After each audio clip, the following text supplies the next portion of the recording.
15 মাসের ছোট্ট বাচ্চাকে ঘরে রেখে প্রেমিকের হাত ধরে চলে গিয়েছে মা। হ্যাঁ, এইভাবেই অভিযোগ করছিলেন সেই নারীর স্বামী। স্বামীর দাবি, আমি আমার স্ত্রীকে আমার সর্বোচ্চটা দিয়ে খুশি রাখার চেষ্টা করেছিলাম। আমার স্ত্রী যেন সুখে শান্তিতে সংসার করে, সেই জন্য আমার শরীরের রক্তকে পানিতে পরিণত করে সেই পরিশ্রমের অর্থ দিয়ে তাকে ভালো রাখার চেষ্টা করেছিলাম। আমার ঘরে ছোট্ট একটি ফুটফুটে সন্তান রয়েছে যার বয়স মাত্র 15।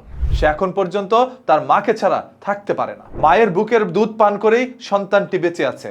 আজ যখন সেই মা চলে গেলেন প্রেমিকার হাত ধরে, তখন কি হবে সেই ছোট্ট বাচ্চাটার? এরকম ভাবে সেই স্বামী এবং স্বামীর মা এবং তার পরিবার সবাই একত্র হয়ে অভিযোগ করছিলেন। বাড়িতে থাকা ছোট্ট একটি মেয়ে বলছে, আমি অনেক সময় লক্ষ্য করে দেখতাম জানালার ফাঁক দিয়ে একটি ছেলে তাকিয়ে থাকতো এবং মাঝে মাঝে সে আইসক্রিম, চানাচুর, নানা ধরনের খাবার এনে তাকে খাওয়াতো। তবে বুঝতে পারিনি সেই ছেলেটির সাথে তার পরকীয়ার সম্পর্ক ছিল।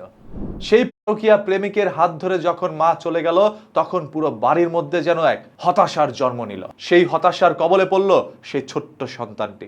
15 মাসের সেই সন্তানের বাবা বলছে, আমি হয়তোবা এখন চাইলেই আগামীকাল আরেকটি বিয়ে করতে পারি। ও তো ওর মাকেও হারিয়েছে, ওর বাবাকেও হারাবে। দুইজনকে হারিয়ে কিভাবে বেঁচে থাকবে এই ছোট্ট সন্তানটি?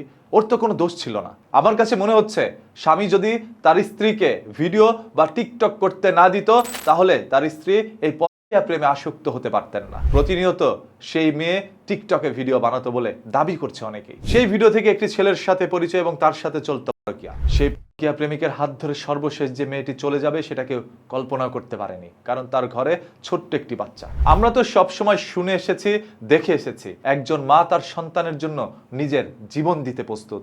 আর সেইখানে এখন কেন মায়েরা সন্তান, স্বামী সবকিছু ফেলে রেখে প্রেমিকের হাত ধরে চলে যায়? সেখানে কি এমন আছে যেটা স্বামীর কাছে পাচ্ছে না? আমরা তো জানি ছেলেদের নাকি চরিত্র খারাপ। এখন তো দেখা যাচ্ছে এরা একটু সুযোগ পেলেই তাদের সেই সুযোগটা কাজে লাগায়। স্বামীর চাইতে সবসময় বেটার অপশন খোঁজে সেই সকল নারীরা এইভাবে 15 মাসের একটি ছোট্ট বাচ্চা রেখে প্রেমিকের হাত ধরে চলে যেতে পারে। মূলত এই ধরনের জিনিসগুলো হচ্ছে টিকটক থেকে। মেয়েরা যখন হাতের মধ্যে স্মার্টফোন পায়, সেটা দিয়ে ভিডিও করে এবং ছবি তোলে। ভিডিও যায় টিকটকে, ছবি যায় ফেসবুকে।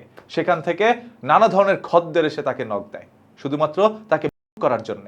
সেই খদ্দেরের পাল্লায় পড়ে নারী যখন একসময় তার সংসার ভেঙে পরপুরুষের হাত ধরে চলে যায়, পরবর্তীতে গিয়ে বুঝতে পারে স্বামীর চাইতে আপন এই দুনিয়ার কেউ নাই। সেই পরকীয়া প্রেমিক তার সাথে বাজে ব্যবহার যেদিন করে, সেদিন তার চোখ খুলে যায়, আবেগ কেটে বিবেক জাগ্রত হয়। তবে পুনরায় সে আগের সংসারে সে আর ফিরে আসতে পারে না। এইভাবে অসংখ্য নারীদের জীবন ধ্বংস হয়ে যাচ্ছে। হয়তোবা আপনার সোশ্যাল মিডিয়ার মধ্যে দেখেছেন অনেক জায়গায় এরকম মেয়েরা স্বামী রেখে, সন্তান রেখে অন্য পুরুষের হাত ধরে চলে গিয়েছে। পরবর্তীতে সেই স্বামীর কাছে আবার ফেরত আসার জন্য অনেক চেষ্টা করেছে, স্বামী তাকে আনে নাই।